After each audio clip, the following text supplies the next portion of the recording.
Assalamualaikum warahmatullahi wabarakatuh. Perkenalkan, nama saya Nursulawati dari pemateri kelompok 9. Di sini kami membahas tentang reksadana syariah. Di sini saya akan menjelaskan pengertian reksadana syariah.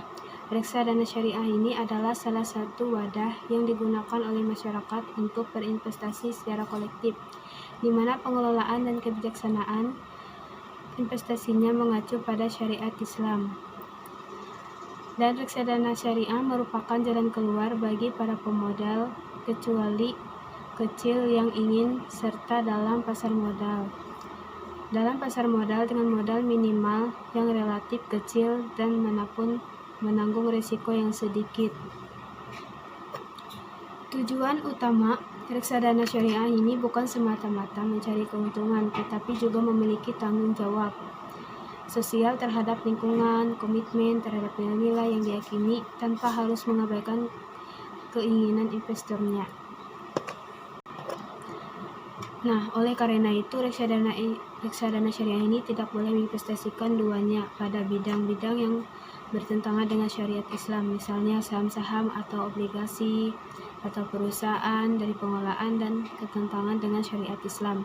Di sini kalau menurut Fatma Dewan Syariah Nasional atau DSN nomor 20 atau DSN atau Sabibul Mal atau Rob Al-Mal dengan manajer investasi sebagai wakil Sabibul Mal maupun antara manajer investasi sebagai wakil Sabibul Mal dan penguas penggunaan investasinya. Terima kasih. Mungkin ini yang cukup saya sampaikan dari pembahasan pengertian reksadana syariah. Di sini teman saya akan melanjutkan pematerinya. Assalamualaikum warahmatullahi wabarakatuh. Assalamualaikum warahmatullahi wabarakatuh. Perkenalkan, nama saya Mary. Di sini saya akan melanjutkan pemaparan materi dari teman saya, yaitu mengenai ketentuan umum reksadana syariah. Ciri-ciri operasional reksadana syariah mempunyai dewan syariah yang bertugas memberikan arahan kegiatan manajer investasi MI agar senantiasa sesuai dengan syariah Islam. Hubungan antar investor dari perusahaan didasari pada sistem mudharabah di mana satu pihak menyelidiki 100% modal investor, sedangkan satu pihak lagi sebagai satu pengelola manajer investasi. Kegiatan usaha atau investasinya diarahkan pada hal-hal yang tidak bertentangan dengan syariat Islam. Kemudian selanjutnya mekanisme operasional reksadana syariah. Mekanisme operasional dalam reksadana syariah, pemodal dengan manajer investasi dilakukan dengan sistem wakalah, sedangkan antara manajer investasi dengan pengguna investasi menggunakan sistem mudharabah. Sebagaimana akad mudharabah, dalam reksadana ini tidak ada jaminan atas hasil investasi tentu kepada pemodal atau sahib al-mal yang diwakili oleh manajer investasi, dan pengguna investasi didasarkan pada proporsi yang telah disepakati oleh dua belah pihak. Pemodal hanya menanggung risiko sebesar dana yang telah diberikan, dan manajer investasi sebagai wakil tidak menanggung risiko kerugian atas investasi yang dilakukan sepanjang bukan karena kelalaiannya. Kemudian yang selanjutnya, perbedaan reksadana syariah dengan reksadana konvensional. Dalam mekanisme kerja yang terjadi di reksadana ada tiga pihak yang terlibat dalam pengelolaan, yaitu manajer investasi sebagai pengelola investasi. Manajer investasi ini bertanggung jawab atas kegiatan investasi, mengambil keputusan-keputusan investasi, memonitor pasar investasi, dan melakukan tindakan-tindakan yang dibutuhkan untuk kepentingan investor. Manajer investasi perusahaan pengelola dapat berupa: yang pertama, perusahaan efek, di mana umumnya berbentuk divisi tersendiri atau PT yang khusus menangani reksadana. Yang bagian kedua, perusahaan yang secara khusus bergerak sebagai perusahaan manajemen investasi BMI atau investment management company.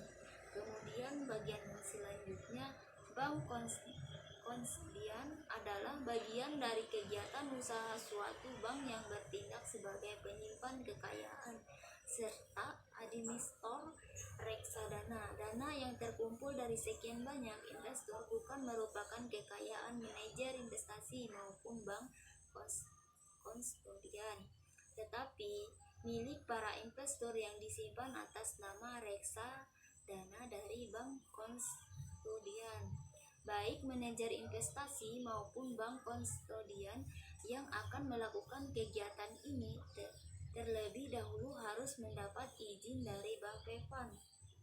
Kemudian bagian yang terakhir yaitu pelaku perantara di pasar modal maupun di pasar uang, bank dan pengawas yang dilakukan oleh Bapepam.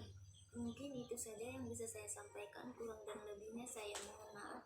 Wassalamualaikum warahmatullahi wabarakatuh. Assalamualaikum warahmatullahi wabarakatuh. Perkenalkan, nama saya Yunisa Putri. Di sini saya ingin melanjutkan pemaparan materi dari teman saya. Yang ketiga ada ciri-ciri reksadana syariah.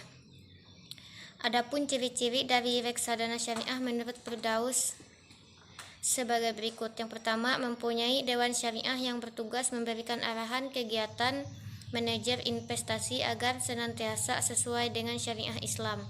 Yang kedua, hubungan antara investor dan perusahaan didasarkan pada sistem mudharabah, di mana satu pihak menyediakan 100% modal, sedangkan satu pihak yang lain sebagai pengelola.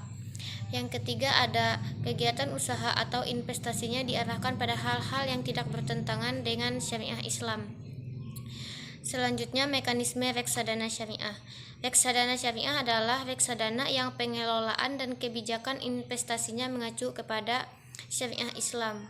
Reksadana syariah merupakan lembaga intermediasi yang membantu surplus unit melakukan penempatan dana untuk diinvestasikan. Salah satu tujuan dari reksadana syariah adalah memenuhi kelompok investor yang ingin memperoleh pendapatan investasi dari sumber dan cara yang bersih dan dapat dipertanggungjawabkan secara agama, serta sejalan dengan prinsip-prinsip syariah.